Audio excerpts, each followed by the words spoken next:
Nga sot, deri më 9 maj, Shqipëria është në fushat elektorale. Komisioni Qendror i Zgjedhjeve ka përcaktuar edhe rregullat e pasqyrimit të saj tek 44 ofruesit e shërbimeve mediale audiovizuale në të gjithë Shqipërinë. Televizionet duhet të pasqyrojnë fushatën zgjedhore vetëm në edicionet e zakonshme dhe ta transmetojnë edicionet informative, bazuar në materialet e vëna në dispozicion nga subjektet garuese.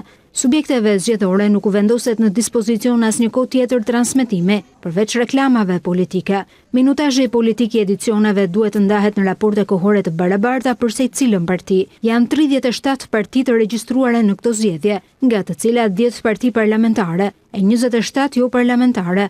Për reklamat politike ka 2 intervale të mundshme, orari pasdites nga ora 15 deri në 18 dhe orari darkës nga ora 21 deri në 24. Ndahet në 2 lloje reklamash.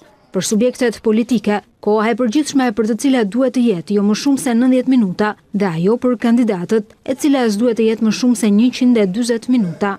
Ndalohet dhënia çdo reklame zgjedhore pa pagesë apo çdo lloj forme tjetër e dhurimit të fondeve nga operatorët radio-televiziv. Për radio-televizionet të cilat pranojnë reklama me pagesë, gjysmën e kohës totale të reklamës u vënë në dispozicion falas subjekteve zgjedhore, kurse koha për reklamat e partive jo parlamentare s'mund të jetë më shumë se 100 minuta gjatë të gjithë fushatës zgjedhore.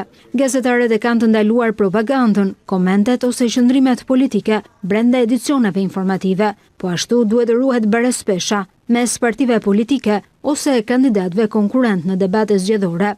Televizionet duhet të përcaktojnë edhe heshtjen zgjedhore, e cila fillon nga data 10 maj e përfundon në orën 19 të ditës së zgjedhjeve.